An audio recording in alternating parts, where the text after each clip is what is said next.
And so if God uses horror as a genre to communicate truth, well, then who are you to say it's wrong? For Right. example, my favorite books, Revelation and Daniel, you look at those and those are a horror fest of gore with giant mutated monsters like Godzilla running around eating people. And by the way, those are not literal, and everyone acknowledges those are symbolic. They're symbolic, which means they're fictional symbols that point towards some kind of other moral or historical truth.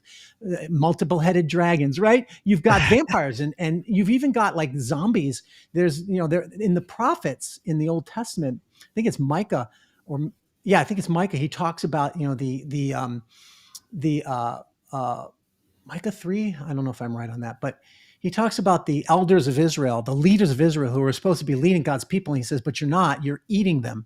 You're roasting their bones and eating the meat of their flesh off their bones. Like that's zombies, right? And look, that's clearly symbolic. But the point is that's a zombie imagery and these monster imagery. Daniel, right? You've got all these monsters and beasts and murder and mayhem.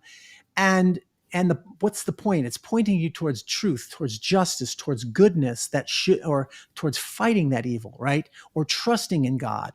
And so in general, a lot of mainstream horror is still that. Now, yeah, a lot of horror, whether it's movies or novels, go off and become nihilistic festivals of gore and such. And so I wouldn't defend that.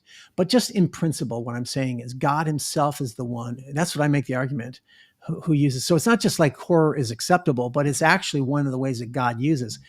And I bring up my Ezekiel chapter 16 and chapter 23 examples. It's sexual horror. They're like mass gang raping this woman, and this isn't a real event. This is a symbolic story, and eating her body afterwards, and having sex with everyone that passes by. I mean, it's pretty grotesque, but that's the point. Your sexual immorality, in your unfaithfulness to God, Yahweh, you will be punished. And that's, like I said, that's what a lot of the messages of most horror movies is.